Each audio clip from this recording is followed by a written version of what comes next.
Բարի երեկո, դուք դիտում եք Հորիզոնը։ Խորհրդարանում այսօր տեղի է ունեցել կառավարության հետ հարց ու պատասխանը։ Նիկոլ Փաշինյանը պատասխանել է նաև Հայաստանի դեմ տարվող հիբրիդային պատերազմի եւ Մոսկվա այցի մասին հարցերին։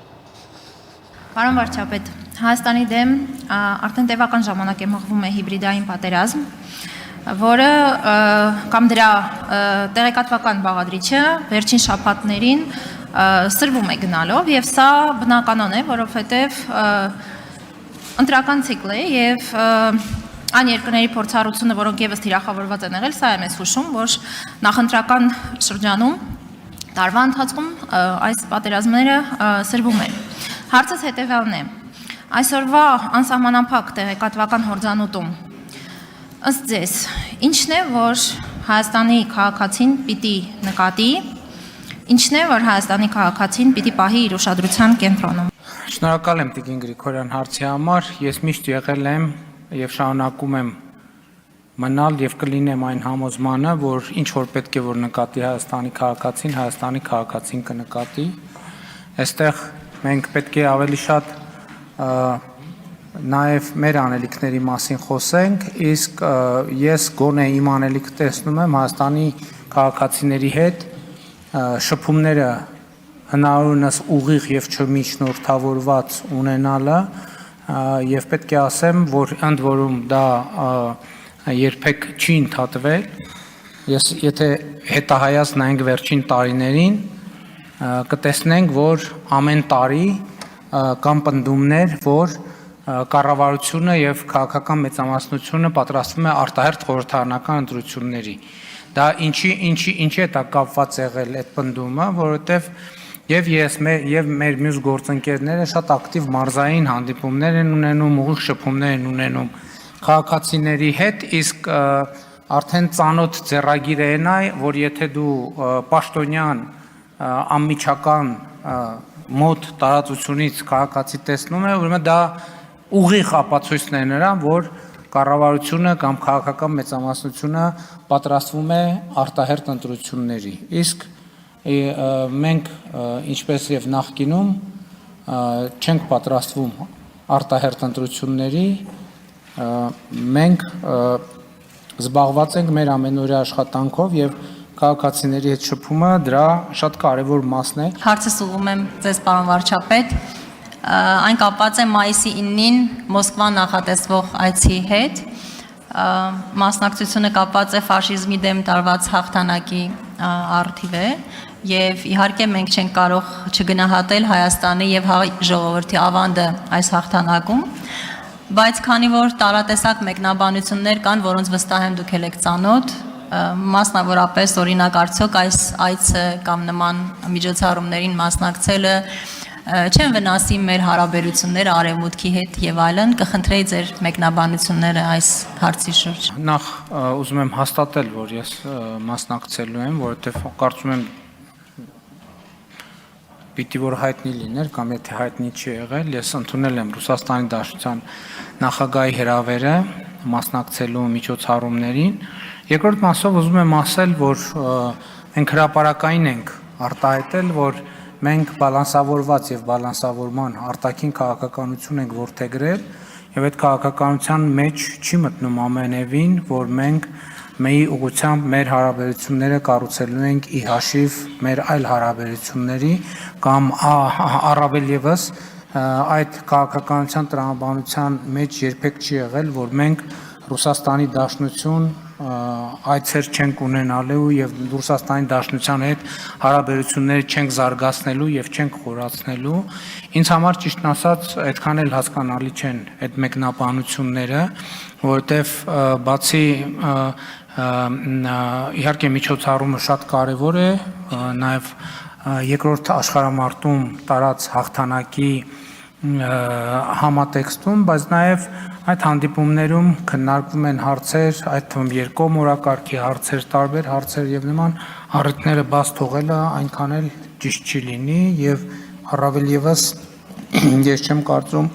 թե այդ քննադատությունները տեղին են կամ եթե քննադատություններ թե դիտարկումներ։ Արձագանք։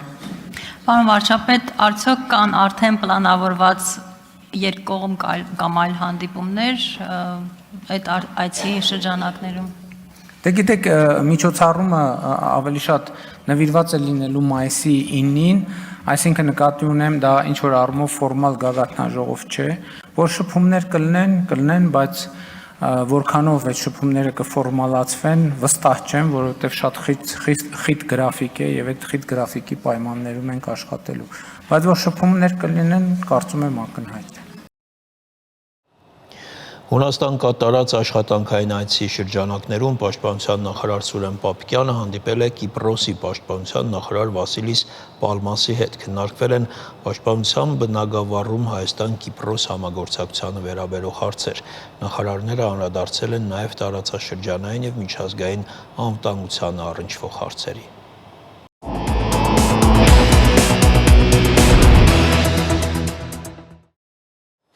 Այսօր Վատիկանում իր աշխատանքն է սկսել կոնկլավը, որը պետք է ընտրի Հռոմի կաթոլիկ եկեղեցու հաջորդ առաջնորդին, ենթադրվում է, որ պոնտիֆիկոսի ընտրությունը կկայանա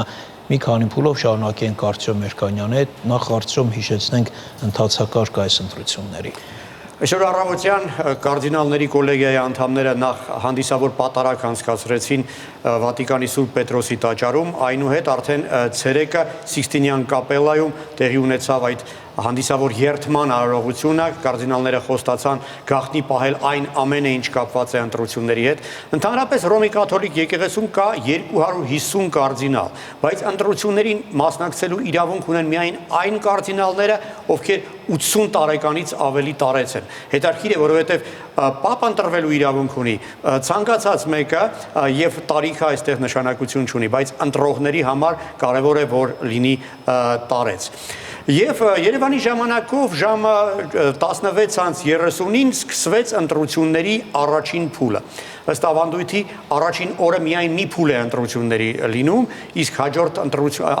օրերին արդեն օրեկան 4 փուլ է լինում։ Մեկուսացած են կարդինալները, այսինքն փակ դռների ետևում եւ մեկուսացած կմնան այնքան ժամանակ, մինչև չկարողանան ընտրել Հռոմի կաթոլիկ եկեղեցու 367-րդ առաջնորդին։ Տարբեր ժամանակ տարբեր կերպ է եղել է, որ առաջին իսկ փուլով ընտրությունը հաջողվել է, մի քանի անգամ է ընդամենը պատմության մեջ այդպիսի բան եղել։ Իսկ եղել է, որ ավելի քան 2 տարի չեն կարողացել Հռոմի Պապ ընտրել։ Իսկ սովորաբար ընդամենը 1 շաբաթվա ընթացքում 2-3 օրերի ընթացքում է դա լինում, օրինակ նախորդ ընտրությունները, եթե չեմ սխալվում, երկրորդ օրը արդեն հայտնի դարձավ ընտրված Հռոմի Պապը, դե իսկ հանրությունը հավատացյալները կիմանան Հռոմի Պապի ընտրության մասին այն բանից հետո, երբ ծխնելույզից սպիտակ ծուխ կբարձրանա,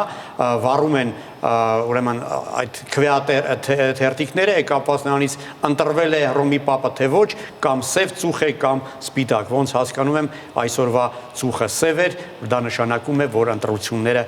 կշարունակվեն։ Արտյոմ, բայց դե խնդիրը պարզ է, միայն հոգևորական կամ հոգևորականության խնդիր չէ, այստեղ ի վերջո այս ընտրություններում լուրջ աշխարհաքաղաքական կենտրոնների շահեր են բախվում, որոնք են այդ կենտրոնները։ Եվ ոչ միայն աշխարհաքաղաքական, կրոնական եւս եկեղեցու ներսում կան թևեր, խմբավորումներ, պահպանողականներ, որոնք հիմնականում իտալացիներ են, այսպես առաջադեմներ, լիբերալներ եւ չափավորներ։ Այդ 3 թիմերի բախում է տեղի ունենալու, բայց ինչ տեղին այդ նաեւ դիտարկում է, որ աշխարհաքաղաքական բախումներ այստեղ եւս կա եւ եթե մի դեպքում իտալացիներն են ձգտում վերականգնել վերահսկողությունը, գիտենք, որ Հռոմի 266 պապերից 217-ը իտալացիներ են եղել եւ վաղուց արդեն իտալացի չի եղել Հռոմի պապը, այժմ իտալացիները փորձելու են այսպես վերականգնել վերահսկողությունը, իդեպ ամենահավանական տեխնացուներից առնվազն 3-ը իտալացիներ են։ Նաև ֆրանսիացիները սեփական շահերը ունեն, լատին ամերիկացիները, ինչպես եւ նախորդ ընտրություններում, եւ երրորդ աշխարհի ներկայացուցիչները եւս միացել են Աֆրիկան եւ Ասիան ուժեղ տեխնացուներ ունեն։ Վաշինգտոնի դերը այս ամենում չափազանց մեծ է, մանավանդ Դոնալդ Թրամփի նախագահ ընտրվելուց հետո Ամերիկայում այսպես պահպանողական արժեքների վերելք է, կաթոլիկները իրենց ավելի վստահ են զգում եւ համարում են, որ իրենց կարծիքը եւս պետք է հաշվի առնեն Ռոմի Պապին ընտրելիս։ Իդեպ անգամ Դոնալդ Թրամփին էին հիշատակում Ռոմի պոտենցիալ Պապի թեկնածուների շարքում, նշեմ, որ տեսականորեն նա այդ իրավունքը ունի, որովհետև ցանկացած կաթոլիկ տղամարդը կարող է Ռոմի Պապ ընտրվել տեսականորեն։ Եվ անգամ սենատոր Լինսի Գրեմը առաջադրել էր նրան, պաշտոնապես առաջարկել էր որպես թեկնածու առաջադրել։ Էմանուել Մակրոնը նույնպես Ֆրանսիայի շահերն է փորձում առաջ տանել։ Հռոմի մամուլում մի շարք հրապարակումներ եղան այն մասին, որ Ֆրանսիայի ղեկավարը փորձում է միջամտել ընտրություններին եւ լոբինգ իրականացնելով Ֆրանսիայի համար ընդունելի թեկնածուի։ Խոսքը Մարսելի եպիսկոպոս Ժան-Մարկ Ավելինի մասին է, ով կարծում եմ թեկնածուներից ամենահայամետն է։ Ըստ մամուլի տեղեկությունների Մակրոնը 2 հանդիպում է ունեցել, գաղտնի հանդիպումներ, նախ բոլոր ֆրանսիացի այդ կոնկլավի մասնակիցների հետ առանձին հանդիպում եւ նաեւ ֆրանսիամետ կարդինալների հետ, ովքեր կարող են պաշտպանել Ֆրանսիայի համար ընդունելի թեկնածուին։ Ոնց հասկանում եմ, Ֆրանսիան այստեղ եւս բավական մեծ դեր ունի։ Արդյոք հարց ուշեցիր, այդ հայամետ թեկնածուն արդյոք ֆավորիտների թվում է, առասարակ ովքեր են ֆավորիտները։ Ես դժվարանում եմ ասել, արդյոք իմաստ ունի մեծ ուշադրություն դարձնել այն պոտենցիալ ցանկերին, հա, օրինակ նախորդ ընտրություններում Ֆրանցիսկոսը ընդհանրապես չէր էլ հիշատակվում պոտենցիալ հավանական թեկնածուների թվում, բայց օրինակ դրանից առաջ Բենեդիկտոս 16-րդ դարձած Հռոմի Պապը իսկապես համարվում էր ամենահավանական թեկնածուն։ Անգամ բուկմեկերական խաղադրույքներ են դրվում եւ եթե հավատանք այս տրամաբանությանը, ապա ամենահավանական թեկնածուն է համարվում Վատիկանի պետքարտուղար իտալացի Պիետրո Պարոլինը, երկրորդ տեղում է բուկմեկերական խաղադրույքներով Ֆիլիպինները ներկայացնող եպիսկոպոս Լուիս Անտոնիո Տագլեն, այնուհետ Մատեո Ջուպին Բոլոնիայից եւ Պիերբատիստա Պիցաբալլան Երուսաղեմից։ Այսինքն 4 ամենահավանական թեկնածուներից 3-ը իտալացի են։ Հավանական թեկնածուների թվում հիշատակվում են նաեւ Ֆիլիպինների, Հունգարիայի, Շվեդիայի, Կոնգոյի եպիսկոպոսները։ Եվ ում հաղթանակն է մեզ համար ավելի շահեկան։ Դե արդեն ասացի, ըստիս մեզ համար ամենաընդունելի թեկնածուն կլիներ Մարսելի եպիսկոպոս ազգության ֆրանսիացի Ժան-Մարկ Ավելինը, 66-ամյա այդ եպիսկոպոսին շատ են հարգում ֆրանսահայերը, նա Երևանում է եղել եւ գործով է ապացուցել այն, որ հայերը իրավունք ունեն նրան հարգելու։ Բայց վերջերս նրա շանսերը ավելի ցածր են գնահատվում։ Եթե մինչ այդ նա 5-յակում էր հավանական թեկնածուների հիշատակվում, այժմ ոչ բոլոր ցանկերում է անգամ 10-յակում հիշատակվում։ Եվ նրա այսպես թույլ կողմերից մեկը այն է, որ իտալերեն վատ է խոսում։ Հավանական թեկնածուների թվում կան եւս հայամետ թեկնածուներ, մասնավորապես Երուսաղեմի լատին պատրիարք Պիերբատիստա Պիցաբալլան, ով նույնպես ակտիվորեն համագործակցում է հայ առաքելական եկեղեցու հոգևորականների հետ եւ բազմաթիվ հայեր ունի իր շրջապատում։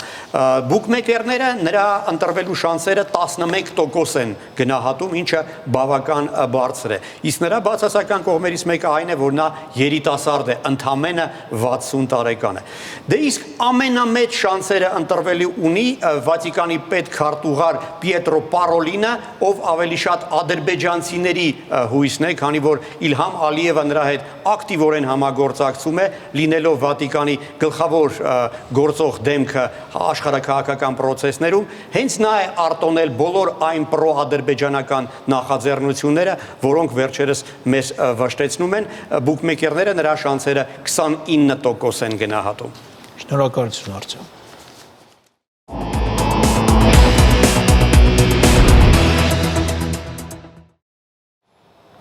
Անցած գիշեր ռազմական գործողություններ են սկսվել Հնդկաստանի եւ Պակիստանի միջև, երկու կողմերն էլ հայտնել են զոհերի մասին, իսկ միջազգային հանրությունը կոչ է արել խուսափել ռազմական գործողությունները ընդլայնելու փորձերից։ Քաշմիրի պակիստանյան հսկողության տակ գտնվող տարածքում հրթիռային հարվածների մասին Հնդկաստանը հենց ինքը հայտնեց։ Սինդուր այդպես է կոչվում ռազմական օպերացիան, որը սկսել է Հնդկաստանը մի շարք հրթիռներ արձակելով Քաշմիրի պակիստանյան հսկողության տակ գտնվող տարածքում։ Հնդկաստանի կողմի տեղեկություններով թիրախում եղել են իսլամական ահաբեկչական խմբավորումները, ըստ այդմ 9 թիրախ է խոցվել։ Հնդկաստանի այս հարվածները հետևեցին Քաշմիրի հնդկական հատվածում տեղի ունեցած զինված հարձակմանը, որի մեջ Հնդկաստանը մեղադրեց Պակիստանին, թեև Պակիստանը հերքեց այն։ Պակիստանը նշում է այժմ, որ հարված հասցվել է ոչ թե ահաբեկիչներին, այլ քաղաքացիական բնակչությանը եւ պատերազմական ակտ է անվանել տեղի ունեցածը։ Պակիստանի վարչապետը հայտարարել է, թե իրենք անպայման պատասխան կտան։ Ավելի ուշ պակիստանյան կողմը հայտարարել է, թե հնդկական 5 ռազմական օդանավ է խոցել։ Բացի դրանից հրետանային կրակ է բացել։ Մինչ այդ Պակիստանը տեղեկացրել էր ՄԱԿ-ի անվտանգության խորհրդին, որ պատասխանելու իրավունք է վերապահում իրեն։ Հնդկապակիստանյան լարվածության ծավալները կանխելու ռազմական գործողությունների մասշտաբի ընդլայնումը նվազեցնելու համար Միացյալ Նահանգները, Ռուսաստանը, ՄԱԿ-ը կոչ են անում Հնդկաստանին ու Պակիստանին զերծ մնալ ռազմական գործողություններից։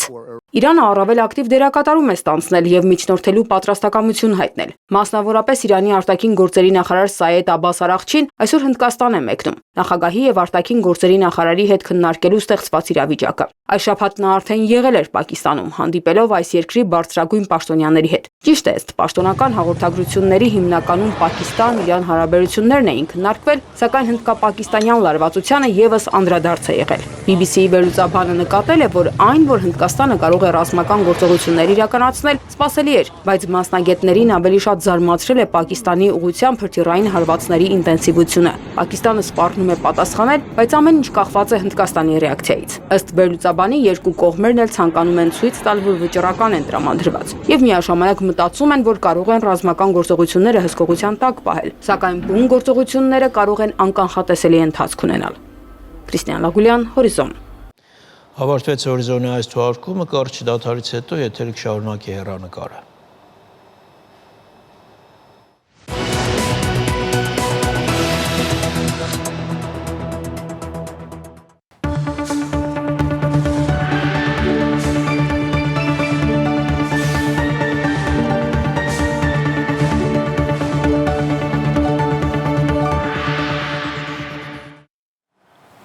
Հեռանկարը այսօր հյուրընկալել է քաղաքագետ Էդգար Վարդանյանին։ Բարև ձեզ, պարոն Վարդանյան, շնորհակալ ենք մեր հրավերն ընդունելու համար։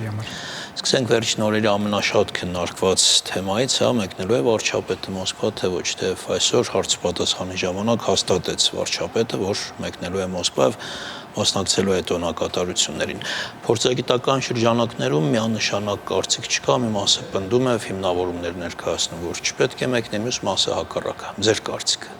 Ես կարծում եմ, որ երկու տեսակի հիմնավորումներն էլ, երկու տեսակի թեզերն էլ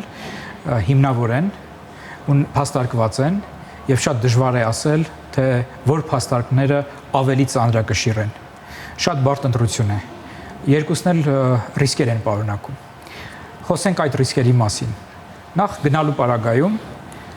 գնալու պարագայում ակնհայտ է, որ Հայաստանը ունենալու է առնվազն որոշակի ռեպուտացիոն վնասներ։ Արևմուտքը միջազգային հանրության մի զգալի հատվածը բնականաբար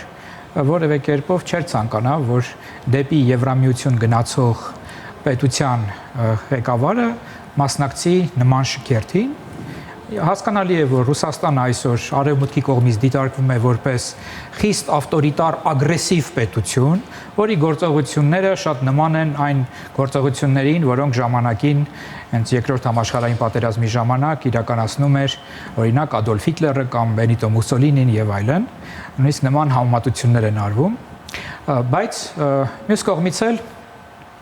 մեր արևմտյան գործընկերները նաեւ հասկանում են, կարծում եմ, որ այդ ընտրությունը գաղափարախոսական ընտրություն չէ, գնալ այնտեղ եւ մասնակցել այդ շքերթին։ Այն պայմանավորված է որոշակիորեն այն իրողություններով, որոնք որ արկա են Հայաստանի շուրջ, որոնք որ արկա են Հայաստանում, այն պայմանավորված է նրանով, որ Հայաստանը ունի եւ ոչ միայն ուղղակի ունի, այլ այն ինչ որ ունի այսօրվա իշխանությունները կամ այսօրվա քաղաքական ռեժիմը ըստ էության ստացել է որպես ժառանգություն որպես որոշակի կապանք նաև, հա, նախկին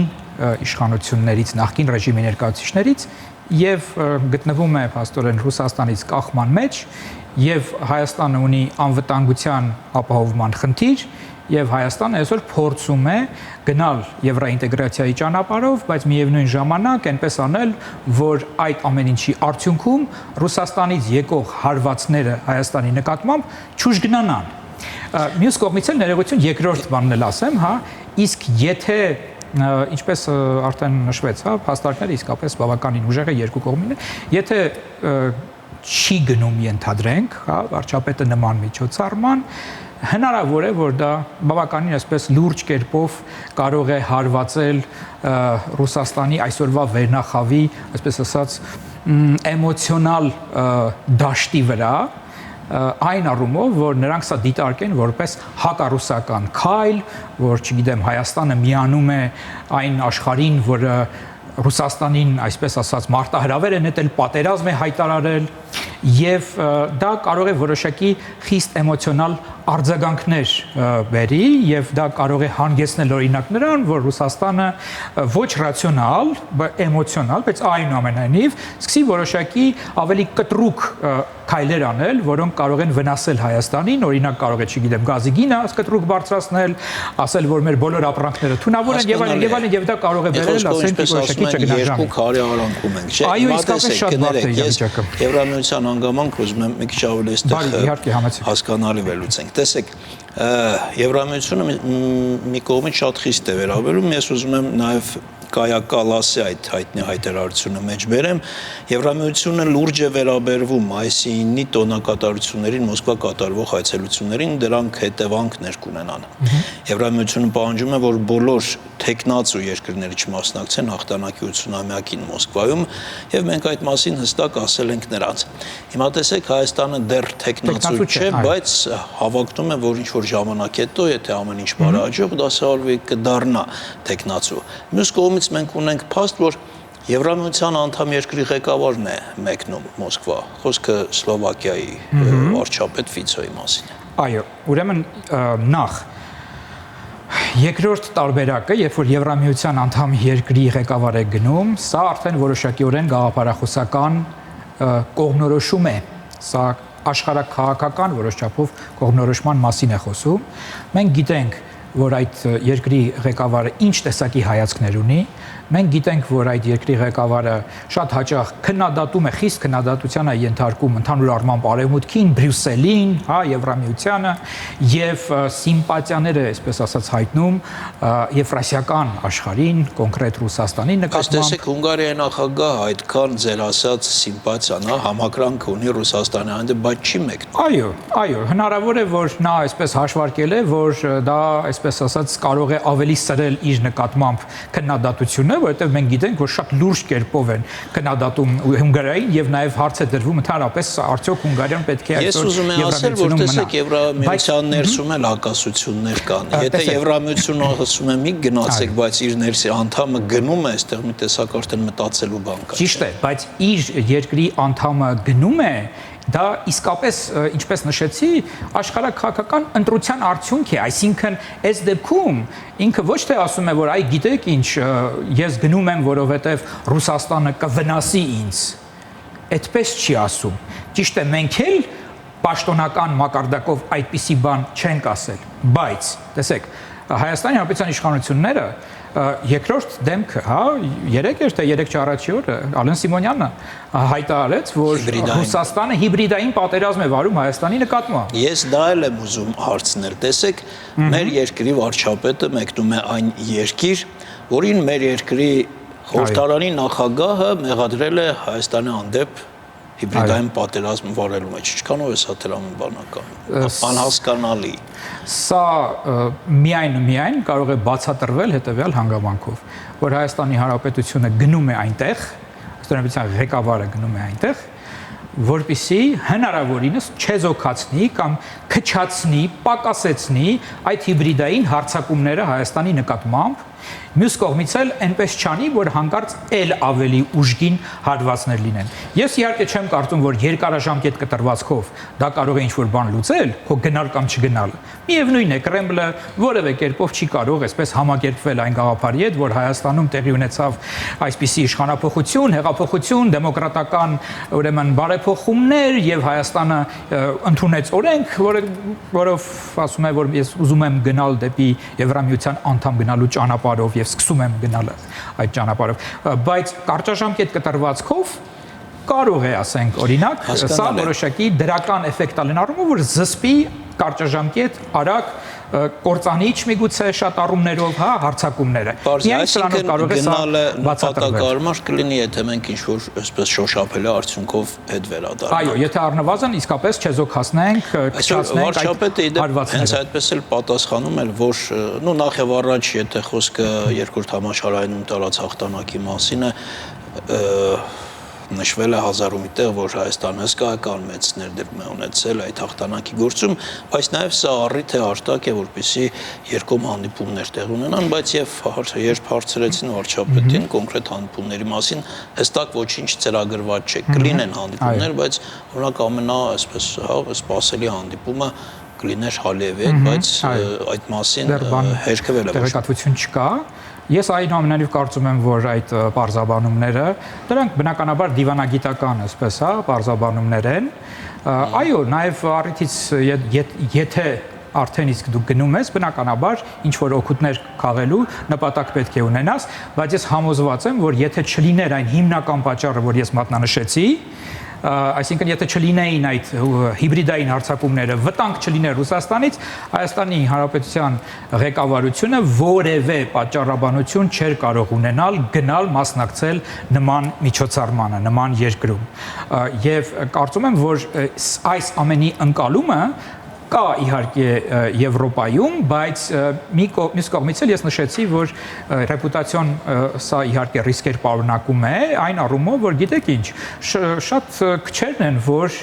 խորասուզված են մեր տարածաշրջանի խնդիրներով եւ լավ են հասկանում, թե Հայաստանը ինչ պատճառներով կարող է գնալ, հա, այնտեղ, եւ շատ-շատերը կարծիք ձևավորողներ, լրագրողներ եւ այլն, իրենց համար հասկանալի չէ լինելու, միևնույն է Հայաստանի այս պահվածքը։ Հետո մայիսի 9-ի շուրջ զարգացումներում շատ ուշագրավ է նաեւ Դոնալդ Թրամփի, հա, այս վերջին հայտարարությունը, ես դարձյալ ուզում եմ մեջ բերել, նո ասել էր, որ համաշխարհային պատերազմում ամենամեծ ներդրումը ունեցել է Միացյալ Նահանգները։ Հիմա ինչ է ասել, մենք հաղթեցինք երկու համաշխարհային պատերազմներում, բայց երբեք չենք ասել, որ դա մեր վաստակն է, ինչպես մյուսներն են անում։ Ամբողջ աշխարհում դաշնակիցները նշում են մեր հաղթանակը երկրորդ համաշխարհային պատերազմում, միակ երկիրը, որը չի նշում Միացյալ Նահանգներն է, հաղթանակը ձեռք է բերվել միայն մեր շնորհիվ։ Թրամփն է գրել եւ հիմա Թրամփը կարծում եմ դարձյալ վատ է նայելու բոլոր այն ղեկավարներին, որոնք մեկնելու են Մոսկվա։ Այո, բայց խոսքը իհարկե Բելարուսի ղեկավարի կամ Թուրքմենստանի։ Տեսեք, ես այնուամենայնիվ կարծում եմ, որ այնպիսի, այսպես մակարդակի, այնպիսի պետությունների ղեկավարները, ինչպիսին Միացյալ Նահանգներն է, նույն Ֆրանսիան, Գերմանիան, այսինքն խոշոր խաղացողները, որոնք բավականին լավ գիտեն մեր տարածաշրջանը, լավ գիտեն, թե ինչ իրավիճակում է Հայաստանը եւ այլն, իրանք պետք է որ ըմբռնումով մոտիկանան այս ամենի, պետք է հասկանան այն մոտիվացիան, որը որ դրթել է ուրեմն կոնկրետ Հայաստանի Նիկոլ Փաշինյանի գնալ եւ մասնակցել։ Մենք մտածում ենք, որ բոլորի համար Հայաստանը պիտի բացառություն լինի։ Եթե վաղը այսօր ասենք Թրամփ կամ Եվրամիությունը սկսեն վերլուծել թե ով գնացով, չգնացում հետ ինչպես պետք է հարաբերությունները փոխվի, կասեն թե դե Հայաստանը չէր կարող չգնալ, հա, Հայաստանը շատ է կախված Ռուսաստանից, Հայաստանը մի քիչ այլ կարգավիճակում է, այլ խնդիրներ ունի, եկեք ներենք Հայաստանին կամ բացառենք Հայաստանը, կամ մի քիչ այլ աչքով նայենք։ Նաև շատ բան կախված է թե նրանից, թե Հայաստանը ինչպես կոմունիկացնի այս հարցը իր գործընկերների հետ։ Այսինքն շատ բան իհարկե կախված է մեզնից եւ մենք պետք է իսկապես շատ ծանրակշիռ փաստարկներ բերենք, կարծում եմ, եւ այն փաստարկները, որոնք հրապարակային են հնչել, որպես հիմնական պարզաբանում թե ինչու են գնում,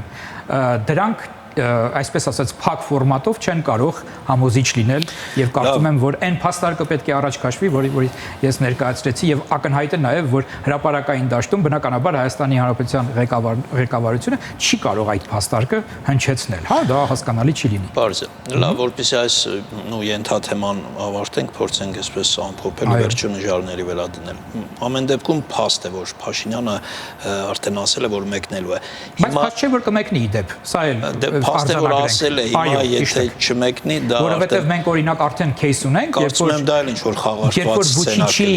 Վուչիչի ուրեմն ինքնաթիռը, այսպես ասած, խնդիրների առջև է կանգնել, Բաքվում է վայրեջ կատարել։ Եվ այո, Մոսկվա մեկնելու ճանապարհին հարվածներ կան, այսինքն անվտանգության հետ կապված խնդիրներ կան եւ օրինակ վերջի պահին կարող է նաեւ այդ պատճառաբանությամբ դե հիշեցնենք, որ Վուչիչը նաեւ հիվանդացել էր եւ այցը հարցականի տակ էր։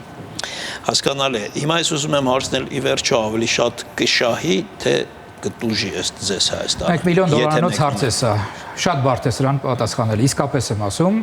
եւ չեմ նախանձում այս պահի երկրի իշխանություններին, որոնք պետք է այդ որոշումը կայացրեն կամ կայացրել են արդեն, որովհետև շատ այսպես պետք է կշերքի վրա դու դնես ու տեսնես հիմա լավ այդ ռեպուտացիոն կորուստն է ավելի շատ լինելու թե այն հնարավոր Ռուսաստանից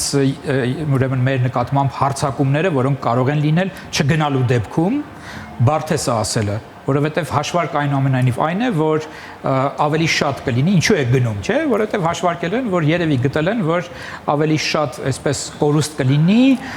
չգնալու դեպքում եւ հնարավոր օրինակի համար հնարավոր կլինի բացատրել եվրոպացիներին, կոմունիկացնել, թե այ մեր кейսը առանձնահատուկ кейս է, այլ կերպով խնդրում եմ դիտարկեք, հա, եւ սկսել էլի աշխատել, ռեֆորմներ անել դեմոկրատական, չէ, դրա պատճառով չեն եվրոպացիները ասի, չէ, գիտեք ինչ, վերջ, այլևս ձեր հետ չենք աշխատելու, թեկուզ եւ դուք դեմոկրատական բարեփոխումները խորացնում եք։ Բնականաբար չէ։ Իսկ հակառակ պարագայում դե, չգիտեմ, արդյոք մենք ունենք այդ դիմադրողականությունը այս պայդրությամբ, ունենք նաև արդյոք այդ աջակցությունը արևմուտքից, որ օրինակ անվտանգային խնդիրներ ստեղծվելու դեպքում նրանք ուղղակիորեն, այսպես շատ կտրուկ կերպով կաջակցեն մեզ, կկանգնեցնեն տարատեսակ հարձակումները, կամ օրինակի համար, չգիտեմ, միանգամից իրենց շուկան կբացեն մեր ապրանքների համար, կամ օրինակ ալտերնատիվ, չգիտեմ, գազի, նավթի խողովակներ մեզ համար կբացեն եւ կասեն ոչինչ, որ Ռուսաստանը թանկացրեց կամ ընդհանրապես փակեց այդ խողովաշարը ձեր համար։ Հասկանալի է։ Եվս մեկ հարց, որ այս օրերին քննարկում է վարչապետին impeachment հայտնելու ներկայացնելու հարցը։ Նու ինչ որ իմաստով հա հասարակական նախաձեռնություն է, թե այդպես թվում է, բայց խմբակցությունները ընդդիմադիր պատիվ ունեմ ասում է, որ դեմ չէ, բայց դրա համար վարչապետի տեխնացու է պետք ինչը որը ինքը չունի եւ Հայաստանն էլ խմբակցությունը ասում է, որ դարձյալ դեմ չէ, բայց Սերան Օհանյանը օրինակ ասում է, որ դրա համար հիմքեր են պետք եւ նաեւ պետք է ընդվզող ժողովրդի աջակցությունը, ինչը եւս չկա ըստ Սերան Օհանյանի։ Հիմա ինչ է այս impeachment-ի պահանջը այս իրավիճակում։ Կարծում եմ, որ որոշակի շրջանակներ, բնականաբար հասկանալով, որ շատ շուտով այս ամենը նախընտրական տրամաբանության մեջ է ասել, այո, իհարկե, նրանք տեսնում են, որ շատ շուտով լինելու են ընտրություններ, պետք է նախապատրաստվել այդ ընտրությունների, իրենք նաև գիտեն, որ Կրեմլից կա հատուկ, այսպես ասած, ուշադրություն մեր իրավիճակին, որ նաև նոր մարդ է նշանակվել, որը զբաղվելու է, խոսքը Կիրիենկոյի մասին է, հա, որը զբաղվելու է, այսպես ասած, հայկական ուղղությամբ կուրացիայով փափուկուժի եւ, չգիտեմ, ռոպագանդայի եւ այլնի այդ բոլոր հարցերով են զբաղվելու եւ իրենք կարծում եմ ինչ որտեղ նաեւ փորձում են իրենց ծառայությունը մատուցել, ասել որ այ մենք ամենալավ պրոռուսական ուժն ենք, այ մենք կարող ենք, այ տեսեք մենք արդեն սկսել ենք այնպես անել, որ արևմուտքը իր դիրքերը թուլացնի, որ իշխանությունները թուլանան, հա, որ պրոռուսական, այսպես ասած, քաղաքականությունը, նարատիվները շատ ավելի բարենպաստ իրավիճակում կարողանանք մենք այս ամեն ինչը տարածել։ Բայց հասունացած գործընթաց չէ։ Բայց իհարկե հասունացած չէ, բայց այնուամենայնիվ նրանք ինչ որ ակտիվություն փորձում են ցուցաբերել, ասելով որ դե մենք կհասունացնենք կամած այդ քայլեր են պահանջվում։ Ավարտում ենք փորձեք կես րոպեի սահմաններում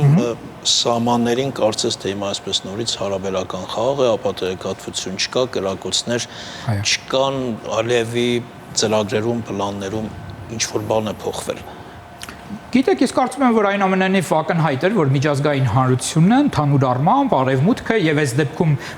չտարանջատենք արևմուտքը, հա, հիմա այնպեսի իրավիճակ է, որ շատ հաճախ պետք է Եվրոպան եւ Միացյալ Նահանգները առանձին դիտարկենք, բայց այս դեպքում կարծում եմ այստեղ միասնական հստակ դիրքորոշում կա առայն, որ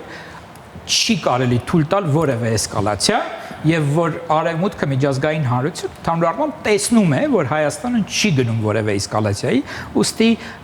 իմաստ չունի որևէ կերպով այդպիսի ինֆորմացիոն, այսպես հարձակումներ իրականացնել, մեղադրել Հայաստանին եւ այլն, եւ վերջի վերջո նաեւ Ադրբեջանը կարծում եմ մեսիջը փոխանցում են Ադրբեջանի իշխանություններին, այն որ դուք կշահեք, եթե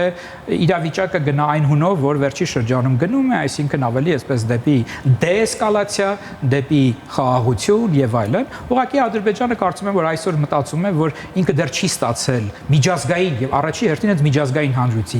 հանրությունից այն, ինչը իրեն, այսպես ասած, թույլ կտար, որ ինքը հենց այսօր ստորագրեր այդ պայմանագիրը, մտածում է, որ վաղը մյուս օրը ինքը շատ ավելի թանկ գնով կարող է վաճառել իր ստորագրությունը։ Շնորհակալություն։ Ես եմ շնորհակալ։ Այսքանը մեր հյուրն էր Էդգար Վարդանյանը։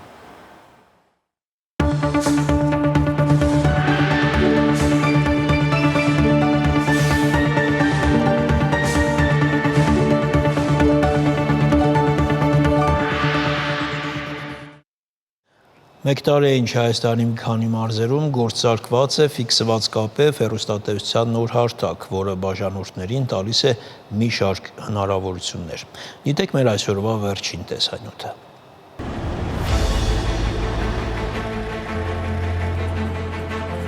Viva-ի ռեցակագնային պլանը ընդամենը մեկ տարվա ընթացքում հասցրել է վստահություն ձեռք բերել հազարավոր բաժանորդների շրջանում, դառնալով լավագույն ընտրությունը։ Այն առանձնանում է հասանելիությամբ, արդյունավետությամբ ու ժամանակին համահունչ լուծումներով։ Այս Wet-Red-ը մայրաքաղաքում ունի նոր գործընկեր։ Netix, բարև ձեզ, լսում եմ։ Մեր գործընկերային ծրագրին միացող օպերատորները պարտավոր են բավարարել Viva-ի կողմից սահմանված պահանջները, տեխնիկական, տնտեսական եւ սպասարկման որակի չափանիշները։ 2024 թվականի արդյունքները, ինչպես նաեւ բաժանորդների գոհունակության ինդեքսի աճի դինամիկան հաստատում են ընտրված մոդելի արդյունավետությունը։ Հաջողություն է գրանցել ոչ միայն հարթակը, որը գրավում է ավելի ու ավելի շատ գործընկերների, այլև Red սակագնային պլանը, որը դարձել է շուկայում ամենապահանջված կոնվերգենտ լուծումներից մեկը։ Netix-ի միջոցով Red-ը կապահովի ծառայության ավելի լայն տարածում եւ որակյալ սպասարկում։ Կարճ ժամանակում մեծ պահանջարկ վայելած Red-ը շարունակում է աճել ու ընդլայնել հասանելիությունը։ Այն արդեն հասանելի է մայրաքաղաքի Արաբկիր եւ Խանաքեր Զեյթուն վարչական շրջաններում, առաջարկելով մինչեւ 300 մեգաբիտ վայրկյան արագությամբ ինտերնետ եւ ավելի քան 150 հեռուստաալիք։ Viva ընկերության Red սակագնային պլանը այն դասական օրինակներից է, որը անվանվում է բոլորը մեկում։ Red սակագնային պլանի շրջանակներում մենք միակ գործընկերը չենք Viva ընկերության հետ, որը տալիս է երկու հնարավորություն, բաժանորդին հնարավորություն կատարել գործընկերոջ ընտրություն, իսկ գործընկերներին հնարավորություն լինել առավել մրցակցային, առավել բարձր որակ մատուցող։ Red-ի հասանելիության վայրերում փաթեթի ակտիվացումը հնարավոր է կատարել վայրկյանների ընթացքում։ Փաթեթը տալիս է բաժանորդներին մի շարք առավելություններ, դառնալով այն, ինչ փնտրում են։ Բոլոր հարցերը լուծվում է մեկ Red սակագնային պլանի շրջանակներում։ Տարբեր տեղեր, միացումներ, մուծումներ եւ այլն այդ տեսակի բարդույթներից ազատվել ենք։ Միշտ ունենում եմ իդեալական կապ։ Ժամանակին տարբեր օպերատորների հետ աշխատել ենք, ունեցել ենք, բայց փոխել ենք, եկել ենք Red-ի։ Բաժանորդին պետք է որպեսզի ինքը ոչնչի մասին չմտածի։ Մեկ տարվա ընթացքում Viva-ի Red-ին են միացել 4 գործընկեր ցանցային օպերատոր։ Ծառայությունն արդեն հասանելի է 7 մարզում։ Միայն 4-րդ եռամսյակում բաժանորդների թիվն ավելացել է ավելի քան 14000 նոր բաժանորդով։ Լիպսիմե Ավակյան, Հորիզոն։ Հորիզոնում այսօր այսքանը, բարի գիշեր։